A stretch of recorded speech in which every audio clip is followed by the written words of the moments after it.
One of the reasons that the 2024 edition of the IPL has been so keenly watched by cricket fans, aside from, of course, them being cricket lovers, is the fact that the 2024 edition has direct implications and ramifications for what will be happening in the 2024 T20 World Cup. Obviously, there may always be a chance that you'd get a few wildcard selections who have only made a name for themselves thanks to the IPL.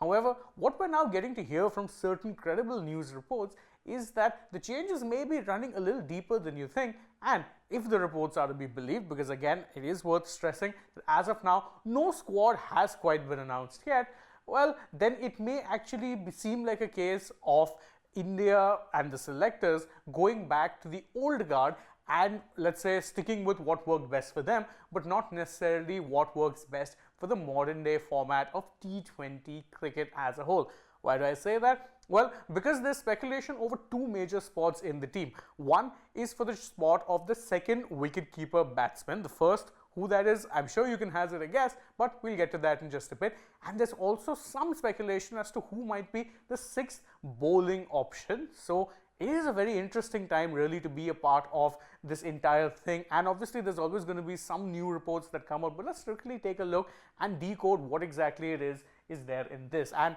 this one's a doozy. For one, it seems pretty clear that Rishabh Pant will likely be your first choice wicketkeeper batter come the T20 World Cup. Is that much of a shock? Not really, when you consider that Pant is someone who has been feted by no less than the board secretary himself and was also someone who the team management was keeping tabs on. We know that much.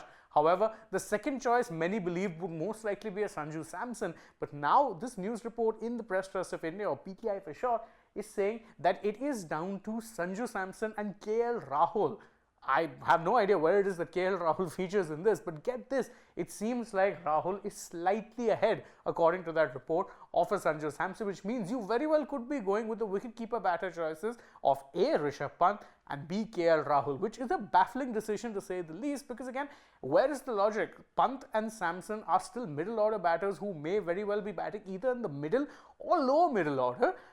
KL Rahul was rumored to be wanting to bat in the middle order during the IPL, but he has only been opening for his franchise, and so considering him for selection out of absolutely nowhere just makes no sense. In fact, what it does more than anything else is ensure that you're taking more or less the same squad that you took to the T20 World Cup in 2022. The only difference being is that this time, instead of getting in a fresh wicketkeeper bat option instead of a Dinesh Karthik, you basically told KL Rahul, who lest we forget was already a part of that particular squad, that listen, you don the gloves as the backup just in case.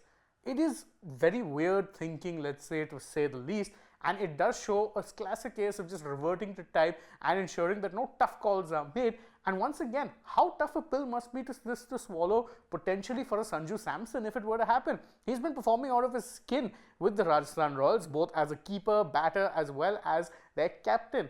And now once again being told, sorry boss, you're not going to be considered, maybe next time.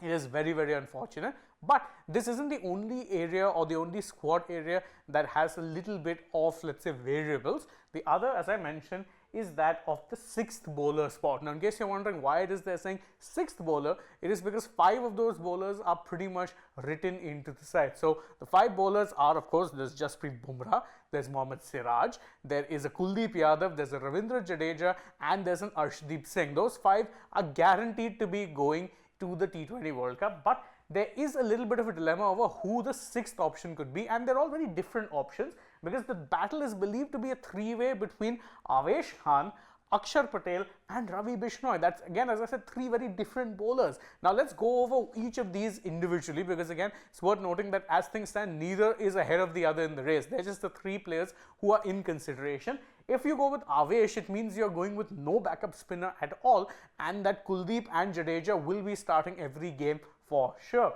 If you go with an Akshar, it means you do have a batting or a bowling all-rounder in your team who could be a backup to one of the spinners if push comes to shove. And if you go with Bishnoi, well, then that's a pure wrist spinner, someone who's only a bowling option and whom many thought would probably not be going, given the backup may very well be a batting option. But to see it being as a three-way fight between this shows very clearly that the plans are not very clear as far as what it is the team composition that the management wants. Because these are three very different options. I mean, look, I may not be a fan of bringing back a KL Rahul, but KL and Sanju are directly competing for one spot.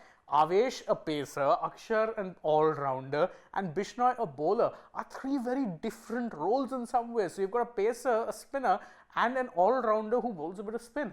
What exactly the thinking is here, I personally have no idea, but I really hope that whatever is being reported in this case does not quite come to pass, because I shudder to think of the reaction it would cause to drop a Sanju Samson when he's been in this good form and for no good reason. I mean, yeah, no disrespect to KL Rahul, but whatever runs it is that he's gotten so far this season have been at the top of the order. It's a wholly different role, and he's barely played in the middle order or even the lower middle order in T20Is or T20s for the longest of times. Now, it would be a punt and a half, and that's me being very polite. So all in all, I don't quite understand where it is that the Indian team are going with these changes, because again, all it tells me is that nothing really is set in stone except for the obvious selections, but there's still plenty of wiggle room in the squad. Any which way, in a few days time, we'll know how exactly that selection meeting goes. So you can let us know in the comments your opinions on these potential changes. And don't forget, if you enjoyed it, to like this video, share it with your friends, subscribe to the channel, tap that bell icon, follow us also on social media. We're on Instagram, Twitter, and Facebook. Don't forget to download the Sports app, and if you're already on the channel, go ahead, check out some other videos we've put out as well. For now though, from my side, it's goodbye.